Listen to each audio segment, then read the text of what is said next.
welcome into Celtics Late Night. Ben Vallis here, along with Jake Eisenberg. The Celtics win 120-95. Jaylen Brown was awesome. Derek White was awesome. Yeah. Jake Eisenberg, also awesome. How's it going, Jake?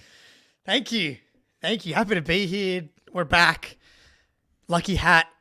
We're looking at, what are we at now? 3-4 in a row. A lot of wins in a row. The Celtics have played now 6 games in like 23 days.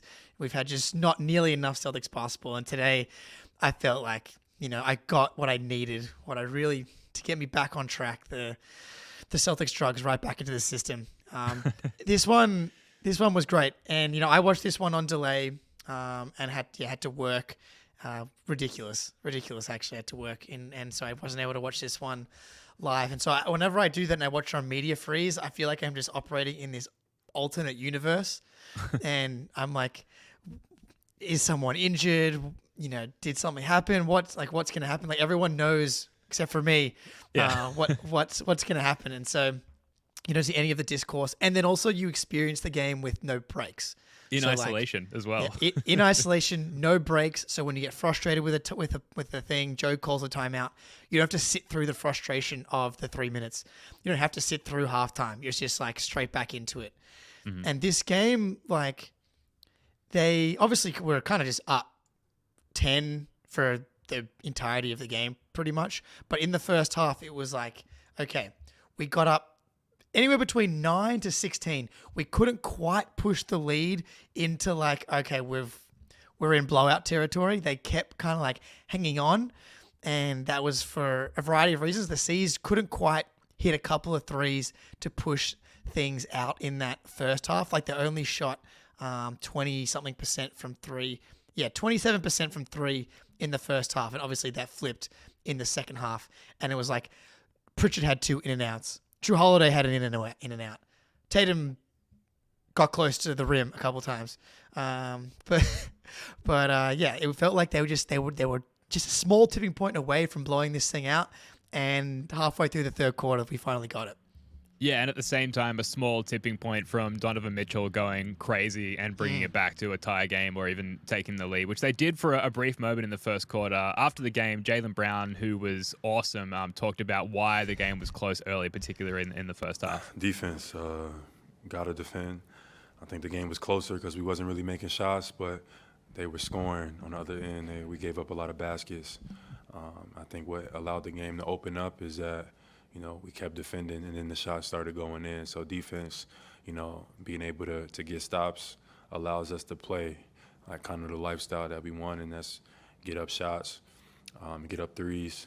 But we weren't getting no stops in the first half, or at least in the first quarter, and that's why the game was a lot closer.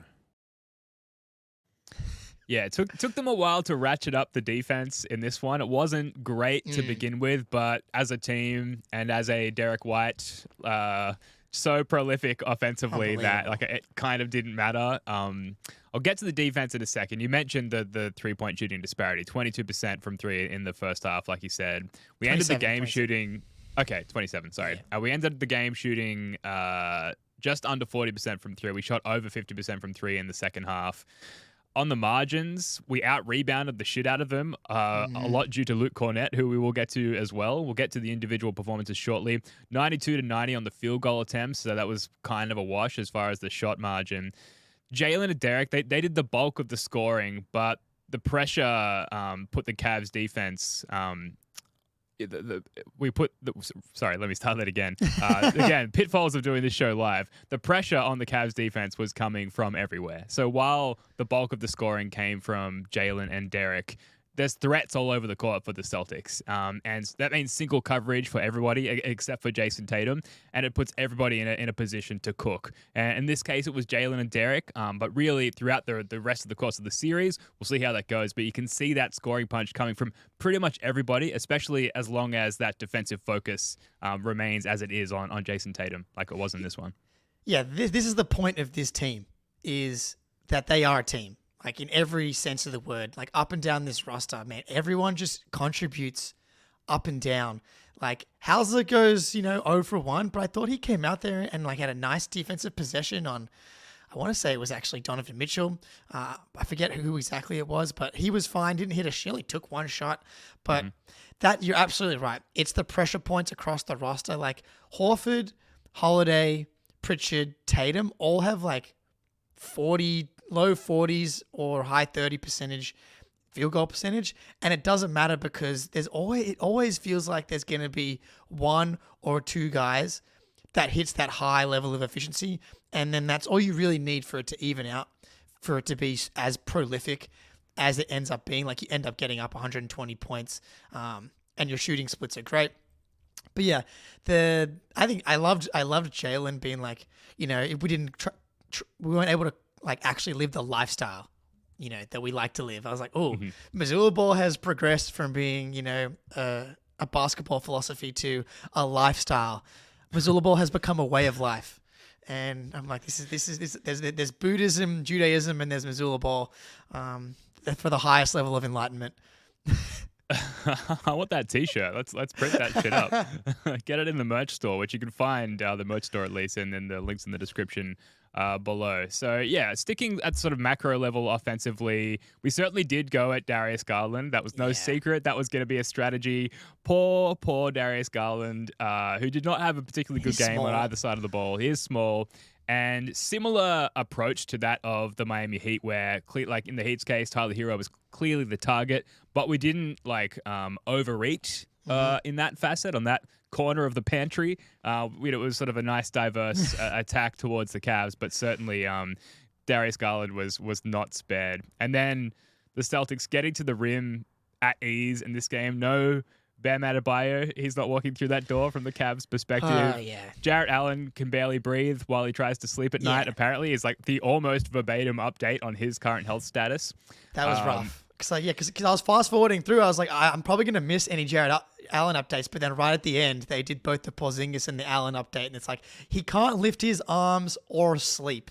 And I'm like, seems bad for Cleveland. Great for us. I would say. Great for us.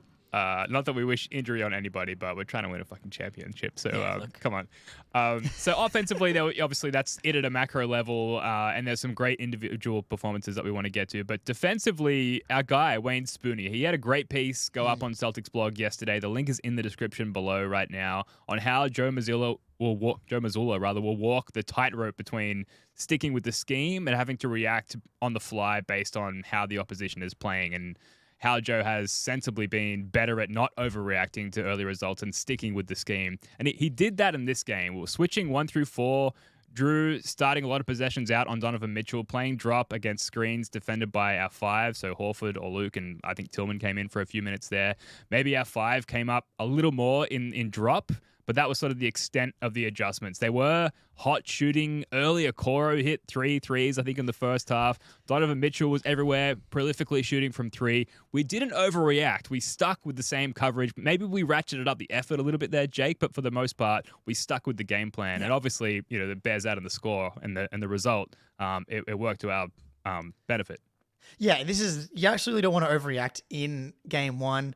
Man, Okoro, it's funny how our brains, or my brain, it's like, he can't hurt me. Like he hit 3 above the break threes in the first half, and every single one I was like, no way, that's not going in. And he looked, to his credit, he ends up going, he hits those 2 monster shots early, and that was another reason this game stayed close. Is that Okoro ends up going like 3 for 4 early, but he ends the game 3 for 8, and it's like, because this is, I find, a very common theme from like series to series or game to game in the playoffs. It's like a player that has an awful game, becomes quite hesitant, loses their confidence. It looks like when they come out to start the next game, they look confident. They like might knock down 2 shots or so. If it's like a star player, this kind of doesn't apply. But if it's a role player, someone like Isaac Okoro, who looked like he refused to shoot towards the end of the Cavs Magic series. So he comes out, he's had a time to like reset himself, comes into this one, hits a couple of threes, and I'm like, okay, this would be like monstrous for Cleveland if he's able to rediscover his confidence. He was a 40%, 39% 3-point shooter on relatively low volume, and he hit those shots. I was like, yeah, I didn't even get any Caleb Martin vibes. Not even in a little bit, which is interesting because it's like, in theory, you'd think that I would get some of that. And that's been something that I've found interesting emotionally. It's like, I wasn't nervous at all for this game or for the series. Whereas, like, I literally didn't sleep the night before the Heat series. And I'm not sure if that's because now I've gone through, seen them actually, like, play well through that devil magic. And I'm like, my objective brain has finally been able to take over a little bit here. Went on a little bit of a tangent here, but no. I'm aligned with you, Jake. I felt exactly the same way. I slept soundly last night. Yeah. The game was on at 9 a.m. here, obviously 7 p.m. on the east coast of the US, and I wasn't like angsty at all leading up to that. It was like, oh, it's 9 o'clock. Pop the game on. Yeah. Guess I'll watch the Celtics dominate the Cavs in game 1 of round 2. Of the 2024 NBA playoffs. Maybe if I say these words out loud, it'll help us with the algorithm. Subscribe, hit that like button. But yeah, none of the anxiety, and even with we can't really say devil magic when it comes to the Cavs, but even with some of that 3-point shooting variance leaning in favor of the Cavs early in this game, you just didn't feel like it had any long-term substance. I think the key difference is, like, the Cavs are definitely better than Miami. Like, especially once you rule out the historic PTSD and the rivalry going back a decade or so between the Celtics and the Heat, Donovan Mitchell just puts real pressure on an NBA defense. Like, despite maybe the lack of talent around him, which is probably an unfair statement because they do have, like, some legitimately talented players around them. Evan Mobley, I think, can be better than he was today. Darius Garland, you could say the same for him. But Donovan Mitchell just really strains your defense. And I think a lot of those open shots we gave up early, and also the Cavs found themselves open under the rim, completely unguarded on 2 occasions. One was Max Strus, and then earlier in the game was Mook Morris as well. And again, that's just the Celtics reacting. I know, but it's the Celtics reacting to that real gravitational pull for the first time these playoffs. Like, Tyler Hero, I'm sorry, they don't love you like that. Like, it's Donovan Mitchell all day. And I think early on there was an adjustment period to that level of gravity, and that's the first time we've had to react to that so far these playoffs. So I think you're right. In a vacuum, this Cleveland team is definitely better than that Miami team, especially without Jimmy Butler. But I do think matchup-wise, that Heat defense is still better than this Cavs defense, especially without Jared Allen, even with Jared Allen, as far as, like, matching up with this Celtics team. Because even that Heat team, they're just so well coached. They know how to play the Celtics. They know how to play Jaylen Brown, I would say, even more than anyone, and Jason Tatum. But, like, look at how comfortable Jaylen Brown was today. And so it's yes, the Cavs are better objectively. Donovan Mitchell's a better player than Bam Adebayo, but, like, Bam Adebayo is a defensive player, and the Heat is a defensive team. Spo is a defensive coach. I think that, to me, like, they're kind of a wash a little bit. And then I just got to watch Cleveland in that Magic series, and I'm like, you know, I have eyes. I watched 7 games of this thing. I'm like, I know what the Celtics are capable of, even last year compared to this year's team. That's even better, even without Porzingis. But yeah, defensively, going back to your original point here, the half-court defense I thought was pretty great for the most of the game. Early, I thought they struggled a little bit, but as the game went along, the, like, half-court defense was, like, ridiculous. The drop defense was perfect. You know, yesterday or the day before on the preview, I was like, this Cavs team, its drop defense is, like, kind of perfect. You got to get over those screens. You got to limit those pull-up threes, and you live with them in the mid-range. But then at the rim, like, the rim protection of the corn dog, man. Oh, I mean, cornhub.com. The corn dog rim protection was unreal, but, like, across the board, Tatum rim protection, Al rim protection, but Cornette had the best rim protection of any Celtic out there today. Yeah. And so the half-court defense I thought was mostly excellent. The thing that was terrible for a good chunk of the game was the transition defense. That was awful. Off a lot of makes as well. Yes. Off makes, back the other way, dunks, 3-point shots. They lost Mitchell in transition. There was that quarter time, whatever, interview, and Missoula was asked about Donovan Mitchell, and he was just like, sprint back. I was like, yeah, I'm sure he's aware as we are. It's like the transition defense was atrocious, and I think that's something that they can really clean up. I do think there was an element to me in the first half of them looking a little rusty. As there's nothing, you can't simulate playoff basketball in practice. Yeah. You just can't. And that's part of it. There was a huddle that the broadcast cut to in the first half where it was Joe Mazzulla just being like, we have to be better defensively. We will be better defensively. And that played out in the second half. Yeah. And then the start of the fourth quarter, this is kind of where we blew the game open. Donovan Mitchell had to sit. He just had to. He was completely gassed. Like, he's only human. He can't play the full game. He's not Josh Hart playing under Tom Thibodeau. And that was like a 90-second stint where he sat, and the Celtics blew the lead out from like 10 to 20 in a heartbeat. And it was all Jaylen Brown, bit of Derek White, bit of Peyton Pritchard as well, I believe. And there was just no coming back from that with the lack of offensive firepower the Cavs have at that point. Now, look, before we went live, Jake, there was a bunch of comments in the stream here. Talk about Jaylen Brown. When I wake up in the morning and I listen to you guys, I know. I want to hear you talk about Jaylen Brown. So we're going to rattle through all the individual performances and have a lot of fun with that because there were some spicy ones. But first, here's a quick word from our sponsor, Prize Picks. Prize Picks is America's #1 fantasy sports app with more than 3 million members. It is the easiest and most exciting way to get in on the action while you watch your favorite sports and players. You just pick more or less on 2 or more player stats and watch the winnings roll in. March is over, but the biggest moments of college basketball tip off in the month of April. Be a part of the action on Prize Picks for both men's and women's college basketball. And get in on the playoff action and win up to 100 times your money on Prize Picks as you and the world's best players take the game to a new level during basketball's postseason. You can even make the play-in rounds seem interesting since we all know the Celtics won't be there. Quick withdrawals, easy gameplay, an enormous selection of players and stat types are what make Prize Picks the #1 fantasy sports app. Personally, I'm looking at Derek White more on points because they are criminally low, and we all know Derek White is going to come up big in the postseason. So download the app today and use code CLNS for a first deposit match up to $100. Download the app today and use code CLNS for a first deposit match up to $100.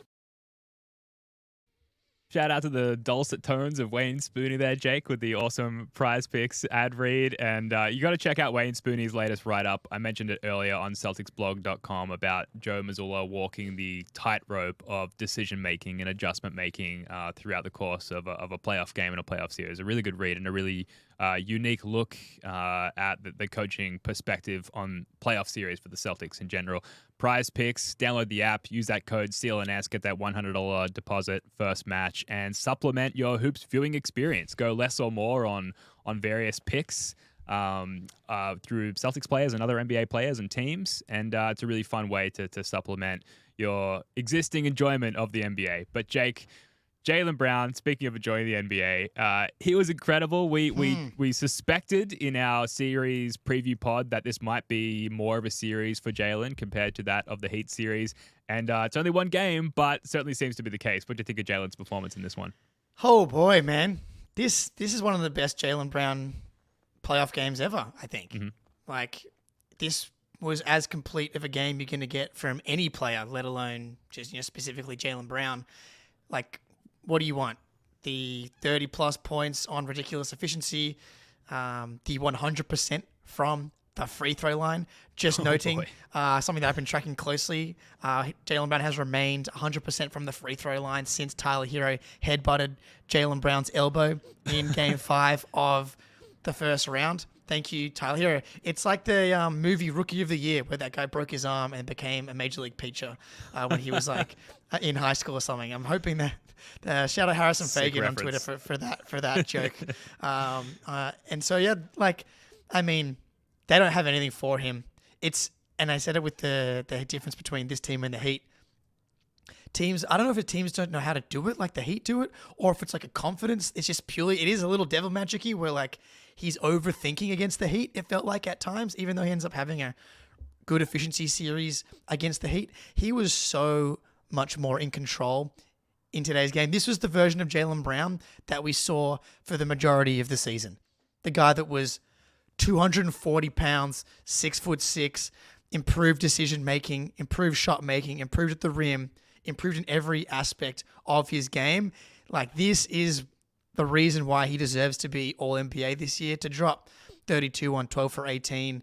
And then also you throw in the defense. He had that ridiculous fucking block on Donovan Mitchell at the rim, and then the Celtics go back the other way. He was the best player on the court today, I think. He was incredible. And he's been talking about it all playoffs so far, the importance of throwing the first punch. He started this game 5 of 5 from the floor, 4 of 4 from the line. This is all like in the first few minutes. And then later in the game when the Cavs defense adjusted, he had that great corner kick to Peyton Pritchard early in the second for the corner 3. And then later the Euro step and dump off to Drew Holiday right under the rim. He had the shooting chops. He had the playmaking chops. Defensively, he was fantastic. It's like you said, that's our old buddy, Jaylen Brown. Hey. Underwater workout Jaylen Brown, who right before the season started, someone sent a little underwater message in a bottle being like, Jaylen, it's time to come up rare. The season's about to start. After he came, and I guess maybe he spent the Heat series back underwater again. I don't know, but he's back on ground level, breathing oxygen with the rest of us. As you bear with me while I finish out this analogy. And he was fantastic in this game. It's so good to see because I missed him. I personally miss Jaylen Brown, and now he appears to be back and thriving. It's been great. I mean, Jason and Jaylen are similar to like this. It's just when they're cooking and when they're in control like this, maybe Jaylen even more so, he's so aesthetically pleasing to watch as well. Like the fadeaways, the physically overpowering of the other team. And then he has the swagger this year. He's had it all year. He's strutting around. He's feeling good about himself, as he should. And even in that press conference, talking about we weren't living the lifestyle we like to live. We had to get back to the way that we enjoy living. My favorite, there's so many plays. I tried to I downloaded all the plays for a video later, but this is my personal favorite on first rewatch of all the Jaylen Brown buckets from today. So it's an 11-point game, second 3 of the night for Garland. Jaylen Brown. I'm just Jack Nicholson gif nodding at the screen right now for all the audio pod listeners. Good. Yes. It's nothing overly complicated. It's just Isaac Okoro, their best perimeter defender. They run like a little screening action. Derek White in any screening action just always feels like it works. And then Jaylen goes straight through him, and Evan Mobley can't fucking help at the rim because he's scared to leave Al Horford in the corner because Jaylen's already made a couple of really nice passes in this game. It's just, and to dunk on someone when they're right on your hip like that, just to go straight through them. I mean, it's beautiful, man. It's beautiful.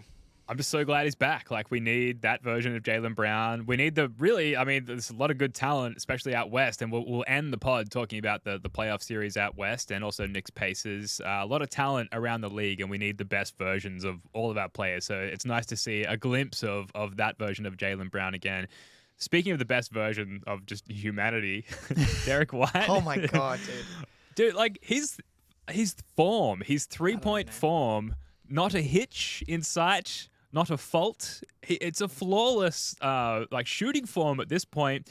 Add to that the confidence in which he's going up. Anytime he saw Darius Garland in his peripheral vision, whether it be directly in front of him or on the actual periphery, he was just jacking up shots. And I said to Spoonie earlier in our post-game immediate reaction, I don't think the plan was to shoot at that level of volume from Derek White's perspective. But once he saw the first couple go in, he was like, I'm not fucking missing. I'm just going to shoot. And everyone was like, yeah, dude. Yep, sounds good. Go for it. And he did, and he did not miss. It was perfect. The empowerment of Derek White has just continued to blossom throughout this season, man. And to see it finally come together in the playoffs is so important because before the playoffs, I was like, there's no number for Derek White that I can point to that we need to hit a certain percentage for me to know that he's had a good playoffs. Maybe it's just fucking volume of threes, man, because when he's getting up those volumes, they go in. So it's why would he not shoot this many threes? Okay, do you want to guess for the entirety of the playoffs where Derek White ranks in 3-point attempts per game? Attempts? Yeah. I mean, there's some chuckers out there, Jake. Yeah, some chuckers out there, dude. Yeah, okay. So, I don't know, 9th? Third. He's third in all of the playoffs in 3-point attempts per game in the playoffs. And he is by far the most efficient of anyone so far in the playoffs that's anywhere near. There's not a single person above 50% until we get to 29th on this list. Luguentz Dort at 5.6 attempts per game. And Derek's shooting 9.3 threes per game. If we're going to look at the last 3 games alone, because this is when he really went fucking nuclear. He's leading the NBA in the playoffs in 3-point attempts per game over the last 3 with 12.3 attempts at 54% from 3. I mean, Blob said it best in the chat here. Steph Curry with all NBA level defense. I mean, he's there. He is. He's the man. He's the mistress. Like this is the guy. And man, I don't know what I was like, hang on a second, here it comes. That's my guy, dude. That's my guy. He was never supposed to turn into this, but like, so like my wife hasn't watched a ton of Celtics games this year because I've been streaming so many of them, but we watched this one today and she's like, what's going on? And she's just sitting there laughing for the entirety of the game. I'm like, yeah, this has kind of been happening all year now. And this is just who he is. He has those comments in the time off about, and in the press conference, like Joe Mazzulla being like, I love you, I believe in you, you're my point guard. And Derek saying like, there are some coaches that say that they empower you and they want you to be you and that kind of stuff. But Joe really walks the walk. And like, he's really talking in a way that, you know, makes me feel very confident that we're going to be able to keep Derek White long term, and speaks a lot to Joe. And Derek White's someone that he's just one of those guys. Like Jason Tatum doesn't need to be told to shoot more. Jaylen Brown doesn't need to be told to shoot more. Derek White has needed that throughout the entirety of his career. And Joe Mazzulla is just this beautiful Mazzulla, you know, the guru in his ear that he's Mazzulla, the Derek White whisperer. Derek Whisperer. The mistress whisperer in his ear, just being like, forget these Jason Tatum and Jaylen Brown guys. Just shoot, Derek. This is your team. This is your team, Derek. Jake Eisenberg, level 34, Marriott Hotel. He's waiting for you. He'll be there. I'll be there. I'll be there. I am there. Oh Man. God, so good. Yeah, Derek White. What else can you say? Luke Cornett, he blocked Donovan Mitchell in his first stint off the bench in this game. He had 10 rebounds, 6 of them offensive rebounds. He was seen and heard barking at the Celtics, literally barking like a dog at the Celtics bench at one point in the game. I missed that. That's awesome. Just back up big. Al Horford played, like 20, less than 28 minutes in this one. Unbelievable. And was spelled by Luke Cornett and momentarily by Xavier Tillman as well. But Cornett, like he's been somewhat consistent with this now, but I think it's never not surprising given the starting point, at least expectations-wise, with how Luke might impact the team throughout the regular season, Jake, let alone the fucking playoffs. And here he is, like, just total legit impact off the bench. I mean, this is the best game of Luke Cornett's career. I think so. It is. Like, this is the playoffs in the second round, and he came out there and defended Donovan Mitchell, Darius Garland. He had Evan Mobley shook at times. Dude, the battling on the boards, man. It's incredible to see how far he's come, where I was, like, screaming, just please grab, like, 2 rebounds.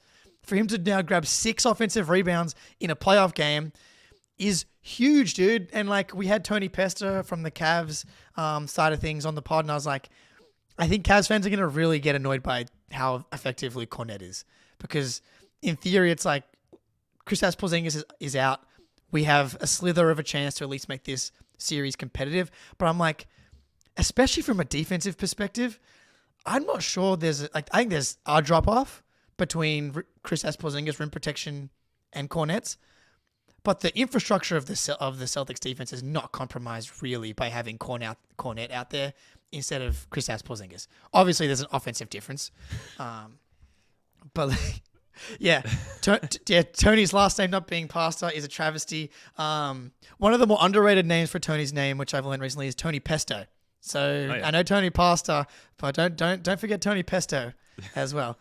But yeah, so like Cornett, you can't say enough, dude. I know we're on the CLNS network right now. Like Bobby Manning, I was nowhere near the level of confidence and going out on a limb like Bobby Manning was when it came to Luke Cornett.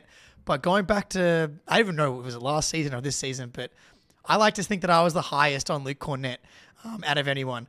I felt like I kind of went the other way quite quickly, as I tend to do at times. But he's completely shot all those expectations like out of the water. Well, yeah, and it wasn't easy for him as far as presenting himself as the next option off the bench all season. Because I think for a little while, and it depends who you ask, but there was somewhat of a legitimate discussion to be had about whether it was going to be Cater or Cornette for a little while. Because they both had really bad stretches at times, and they both had pretty good stretches. Although Cater, less of a sample size because he spent a lot of time in the G. And then Xavier Tillman comes along, and it's like, oh, no question, big teabag. Xavier Tillman, he's going to be our backup big. But then Luke just continued to shine with a diminished window of opportunity as well. And so there's like no argument now, given all of that, the hurdles at like the deep bench level that he's still been able to clear despite those obstacles. Of course, he's the first backup big off the bench, and for that to have all been said and done, and for him to still perform in these situations under the brightest of lights, Eastern Conference semifinals against, I'll say it, like I said earlier, a better team than the Heat. Real impactful minutes. It's incredible, and like I led with, never not surprising given the context there. I mean, sneaky moves by Brad Stevens to light a fire under Luke Cornette. I mean, between Mimius Cater coming in early in the season, being like, because there was definitely a groundswell for Cater over Cornette. I was very ardent against all of that. That was, and I'm so proud of myself for not falling for the Cater stuff. But Cornette raised his play once Cornette came, and then Brad brings in Tillman, and everyone's like, "Nice knowing you, Tillman." No, Cornette went to a new level again, and I couldn't believe. I was never someone who thought he would get more than a minimum. I think it's pretty likely he gets offered more than that at this point. But I mean. Yeah. He's just playing better. Yeah, like Eric Weiss in the chat here. Like, he wasn't rebounding nearly at the same rate that he is now. He wasn't defending. He just became more of a dog. He was like, can you be 7'2" and like play with energy? And now he is, because he's a smart defender. He's like, reminds me of, I've mentioned the Kelly Olynyk comparisons before. Very positionally sound. And then offensively, he sets good screens, and he's going to offensive rebound and then get the ball movement.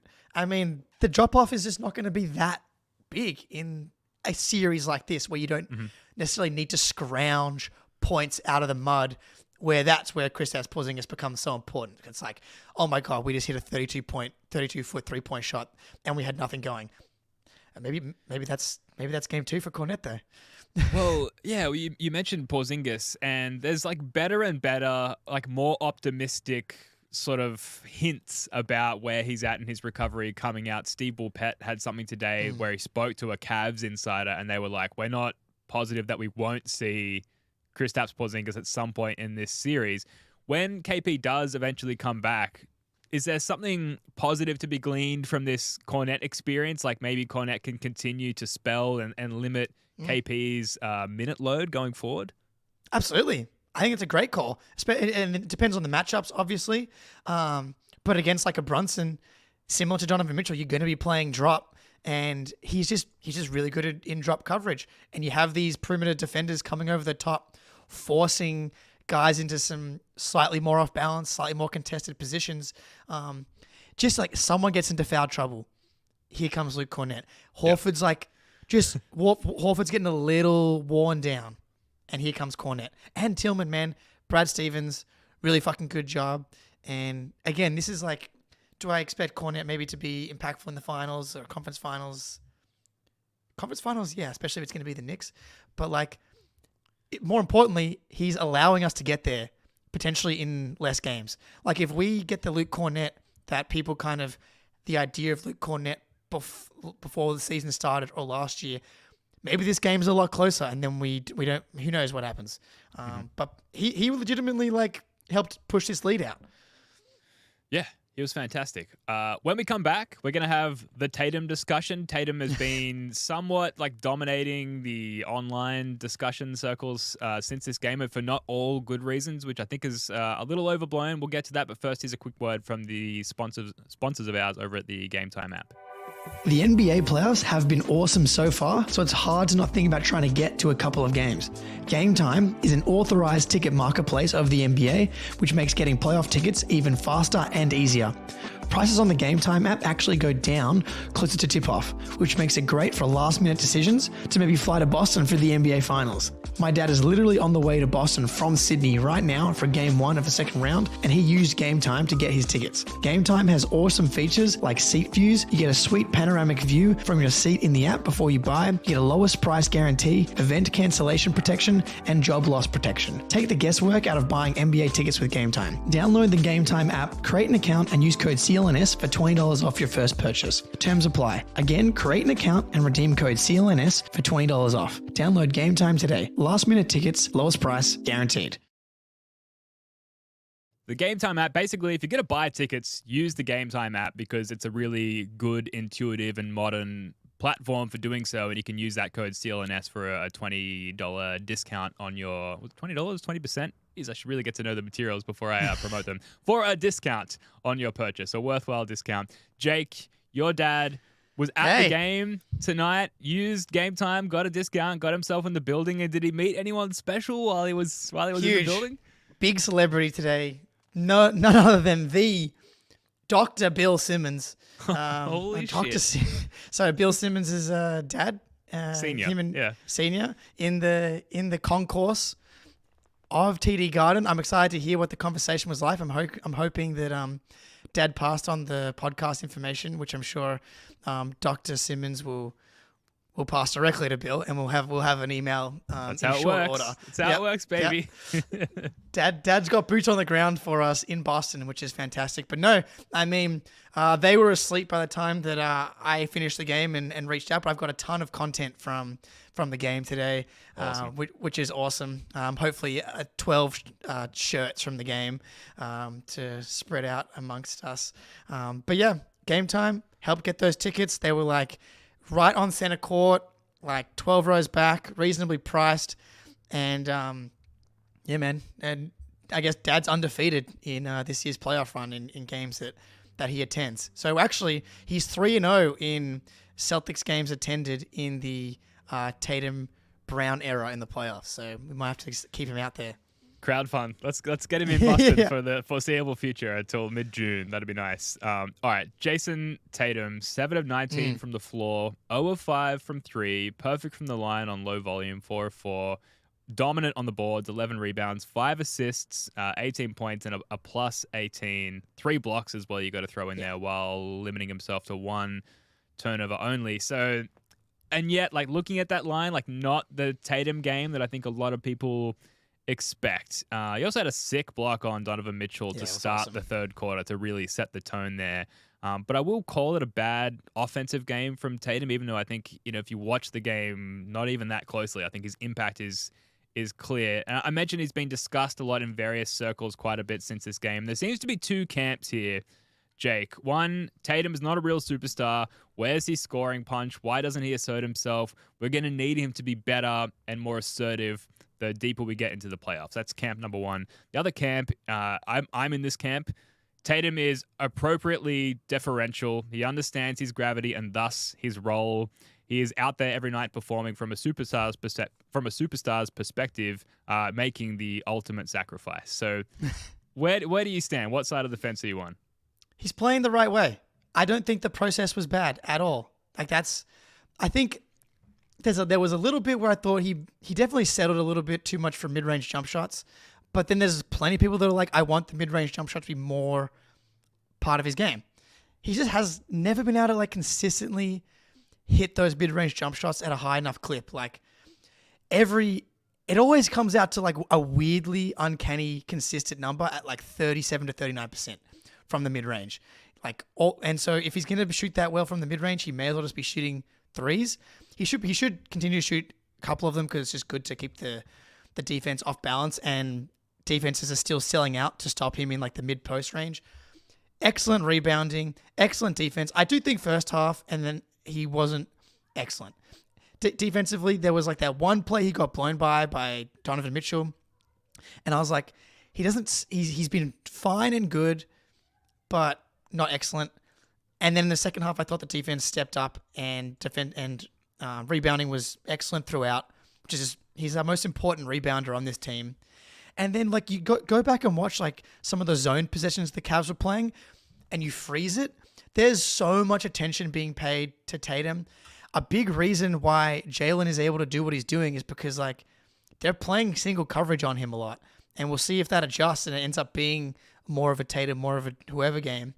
But it's like, also, if he just hits 2 of those threes, he's 0 for 5. If he hits 2 of those threes and goes 9 for 19, then like the conversation's not happening. So I honestly think it could just be literally as simple as like, he just went 0 for 5 from 3.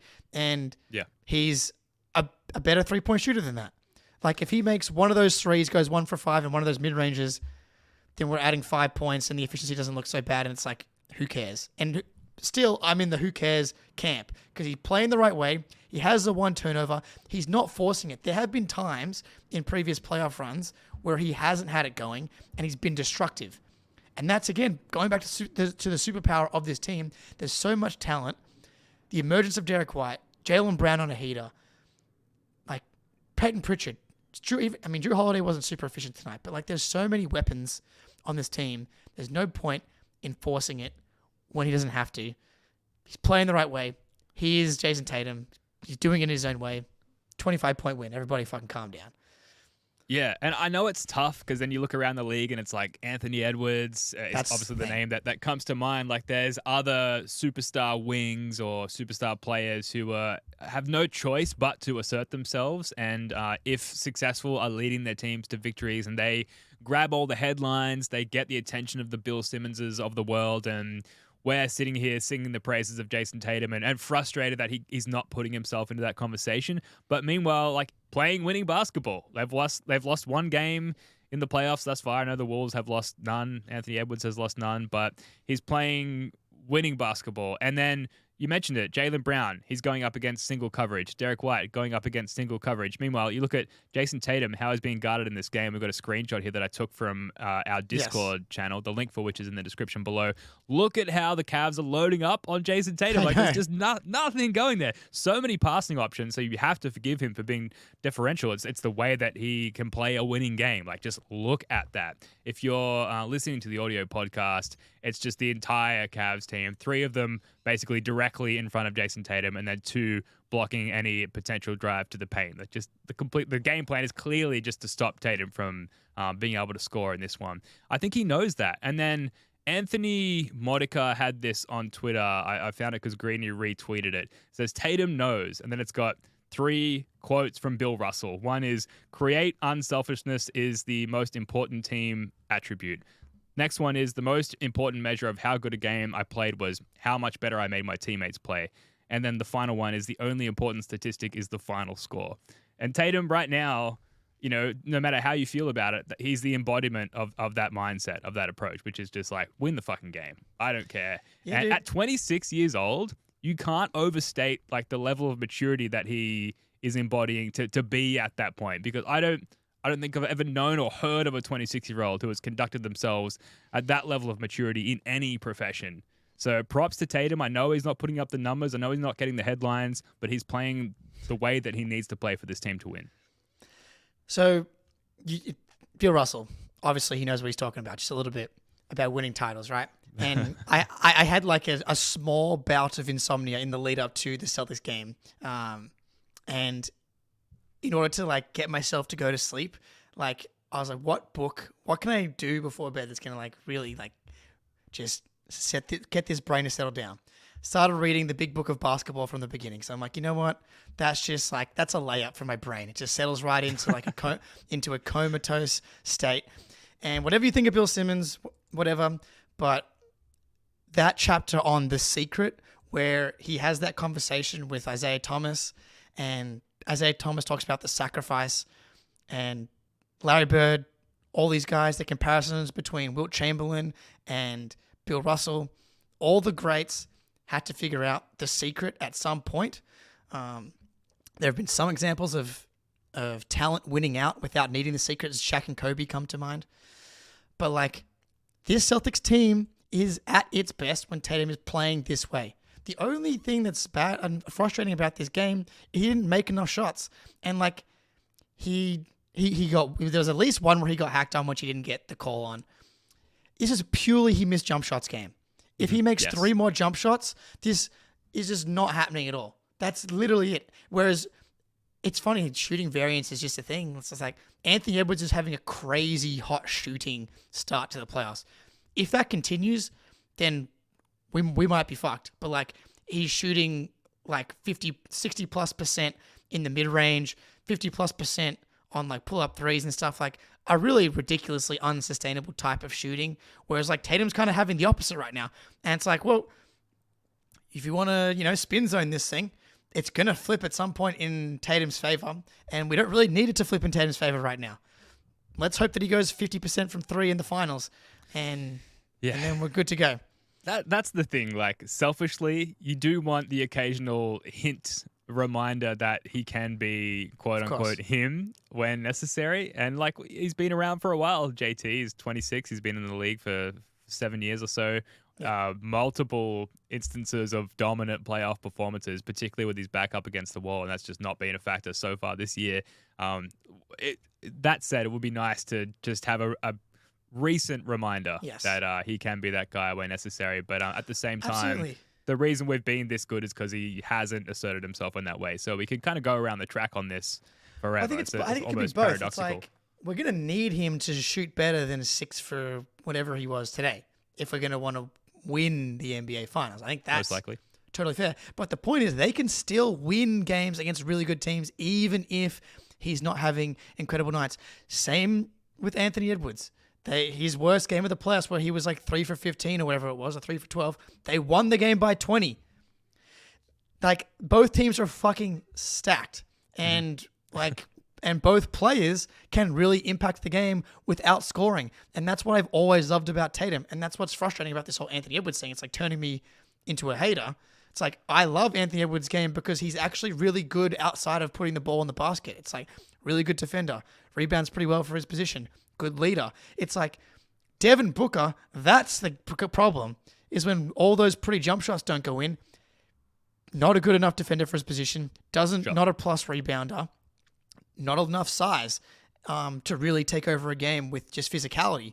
And so that's what I've always loved about Tatum and Anthony Edwards. I don't think either guy is really like a truly like transcendent offensive player, similar to how like Luka's struggling in this playoffs as well. Jokic, fuck. Everyone watching the playoffs, man, like Jokic, who has been described as like one of the greatest offensive players of all time, sucking. 3 games, sucking strong for 3 games. Sucked last game. 3 bad games in a row for him. Yeah. So it's like, I don't even know where I'm going with this, but like these things, it's the playoffs. These things ebb and flow. You like, and who cares, man? We're trying to get wins here. I went back and had a look at the 22 finals run, and I like filtered by field goal percentage, and they were able to scrape by wins even with that roster, with Tatum shooting awfully. Biggest one, 3 for 17, game 1 of the finals. They won by 12. Tatum had their 13 assist game. Mm-hmm. He goes 5 for 16 in one of the Brooklyn games. They win by 7. Yes, they don't win nearly as many games as if you go to the other end of the filter, where it's all of his efficient games. They're like 8-1 in his most efficient games. The one game they lost to the Miami Heat, Game 6 in Boston, Jimmy Butler, 46 points. Sorry for reminding everybody about that. But it's like, the point is with Tatum, when he is efficient, there's just like the game's over. And with this version of the team compared to that 2022 finals run, it's like, he's not as destructive when he's bad. And they're like not nearly as bad. Like, he's just getting to the line more. The processing's better. He's just impacting the game on offense, even without putting the ball in the basket, in a way that he wasn't able to in that finals run, where he had the most turnovers of all time in a playoff run, which is a misleading stat, but still. Yeah, his flaw is like elite defense at his position, elite defensive rebounding, like regardless of position. He was great defensively on Evan Mobley when matched up with him on multiple possessions in this game. Very good playmaking, understanding of his gravity and the way that he manipulates an opposition and defense. That's the flaw. And then you build it from there in terms of his efficiency. So that's a pretty fucking good player to have on your team in a playoff run, I think. Can't really be exploited other than being baited into taking shit shots, which he did over Tristan Thompson, a step-back three-point attempt in this one, but that was kind of it. Others were just like makeable looks for him. They're fine. He took 5 threes today. That's fucking growth through maturity, man. Like how many times would he have been like, I got to try and find one, and then I'm good to go. Just didn't force it. Mm-hmm. Let's leave it there for now. We'll circle back on this. I think it's going to be something that comes up frequently as we get used to like what winning basketball in the playoffs looks like for this Celtics team. And like maybe surprisingly, I think is a fair way to put it, that it doesn't involve like just Tatum cooking every night. And this is like, meanwhile, without Porzingis, another elite option offensively on the court, he's still able to be that differential, which speaks to Executive of the Year, Brad Stevens, the roster that he's built. That's right. Let's get to missed points, and then we'll wrap up quickly. I was going to say, one guy we didn't really talk about yet was Drew Holiday. And yeah, okay. Offensively, I thought was good from a process perspective, similar to Tatum. He ends up 6 for 14. He had 2 big threes. And he had 2 threes that went in and out as well. But I did not at any point feel like I had the Drew CTE moments. I didn't have any of that stuff. And I've been saying it. Dude, this guy makes winning plays. He gets big offensive rebounds, big defensive rebounds. He's a really good rebounder for a guard, which is really important in the playoffs in a game where they dominate the rebounding battle. And then defensively, I thought he was like kind of a monster at times.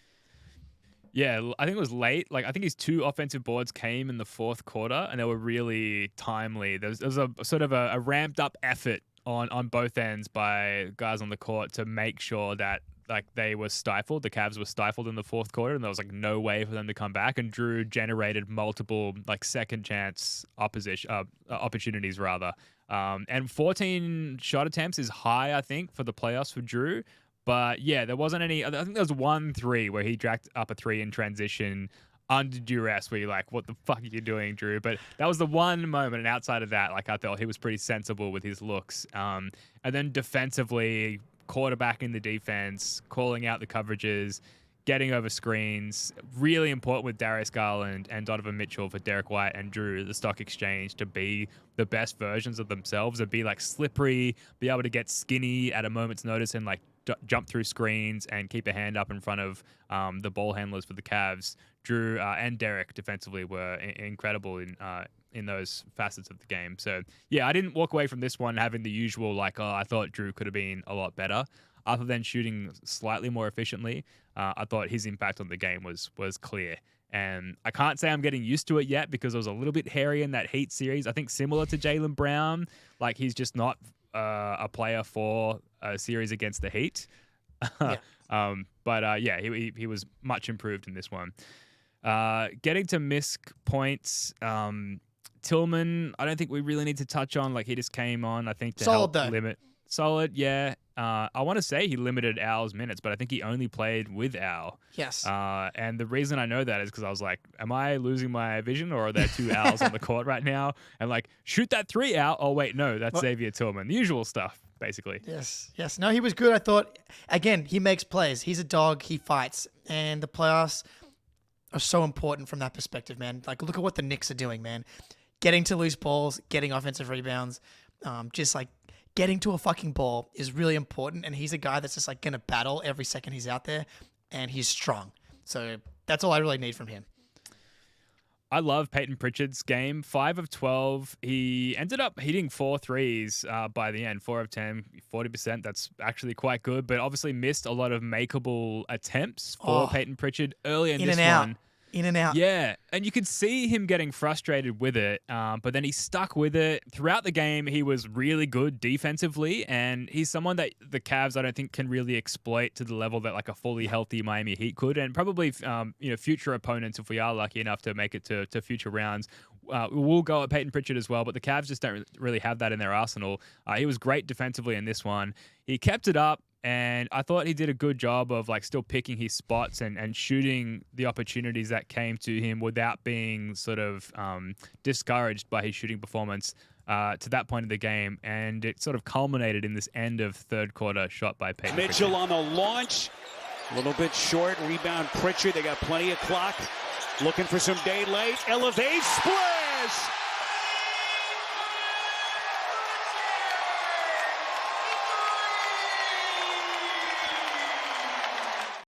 way that his Hell teammates yeah. surround him after that just says everything. Like, fuck yeah, P, like, stick with it, man. Like, you're that guy. And that is a, like, sprinting in transition, pulling up on a dime just in front of the logo and just, like, splashing a three despite the poor shooting, the frustrating shooting to that point. It was just an awesome moment for Pritchard, I thought.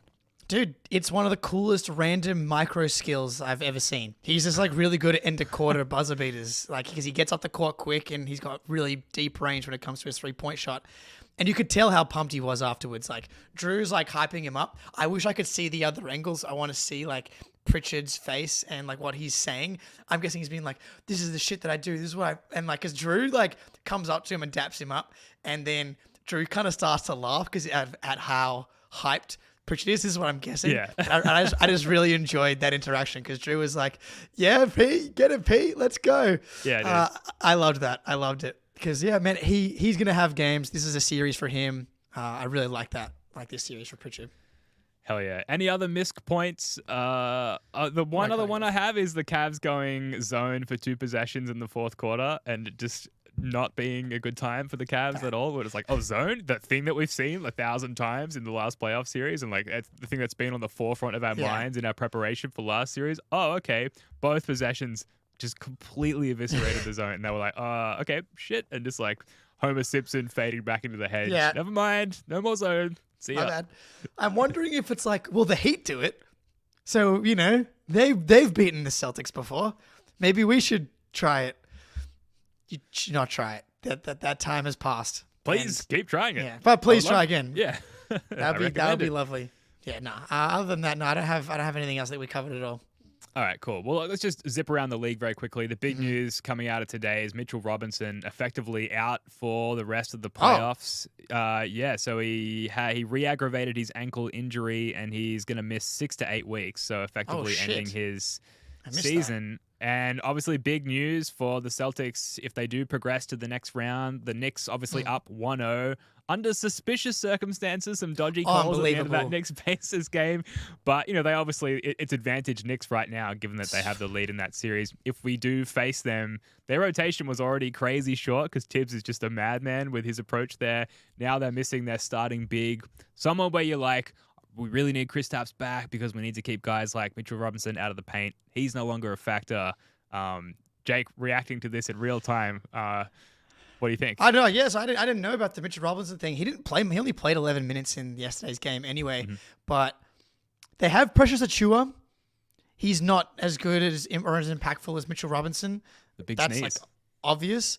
I mean, Tibbs was refusing to play him yesterday, even when Robinson was only playing 11 minutes. But I have to assume that fucking Achiuwa gets in the lineup for 10 minutes because it's one thing for Hart and DiVincenzo and Brunson to play like 45 minutes. I'm not sure Hartenstein is going to be able to survive playing against this Pacers team because Isaiah Jackson, the backup big for the Pacers, was awesome yesterday. Reminded me of Rob Williams with the way that he was impacting the game with his athleticism. But yeah, great call by Nick NBA here, who, by the way, follow him on YouTube. He's got some awesome breakdowns on the Celtics. Josh Hart, small ball for 5 Eastern Conference minutes. I mean, why not, dude? He rebounds like a fucking center. But yeah, so I assume we see some Achiuwa, but again, that's objectively bad for the Knicks and objectively good for the Celtics. I don't know. Yes. That's only one way to slice that. But I can't believe the Knicks got away with it again. I can't believe that's like the second game in 2 rounds where the refs have just handed them a game. I don't think this was quite as bad as the Sixers game because like the Sixers were at least up 5. The Pacers at least, the game was tied or they were down 1 at that point.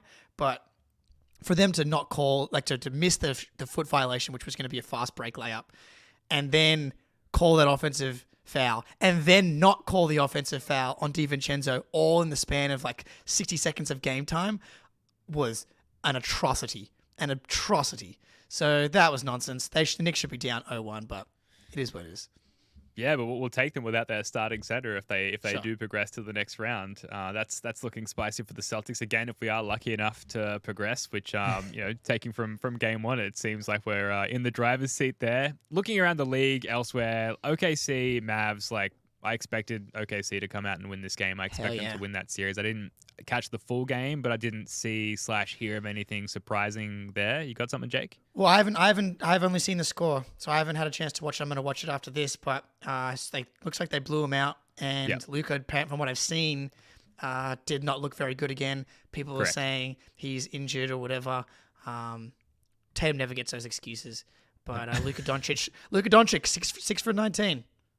You know the difference between those guys? One of them plays fucking elite defense, and the other one doesn't, and that's a big part of the difference between those guys. But yeah, so that's that series. Yeah, I was super high on the Thunder going into that series. For sure. Nuggets, T-Wolves. Oh, boy. I saw in my podcast feed right before we jumped on, as soon as I get off this, I'm going to pop that on, is like Bill Simmons, the title of the podcast was like, what if the T-Wolves sweep the Nuggets? I'm like, oh, fuck yeah, I gotta check in on this conversation. It's looking pretty spicy there. Dude, on Bill Simmons' podcast on Monday, for us, Sunday for the US, he, to Russillo, was like, the odds for the Nuggets sweep are X, and Russillo laughed at him, as he should have. But hey, he saw it coming. No one expected that game too. No one. Unbelievable. But that was some of the best defense I've seen played like in my life in that first half. I think part of it is like Jamal Murray's not healthy either. I've never seen Jokic really look like that before. It's kind of worrying. Have you flipped on like which team you'd rather see or not? Oh, every minute of every day, man. But like where I'm at, I talked about this in our Discord where like we had the luxury of a lot of the regular season having this feeling of like, I think we're going to win the championship this year. And then we lost a game to the Nuggets, and then we lost the second game to the Nuggets. And for a while there, it was like, this is the Nuggets league. We clearly aren't as good as them.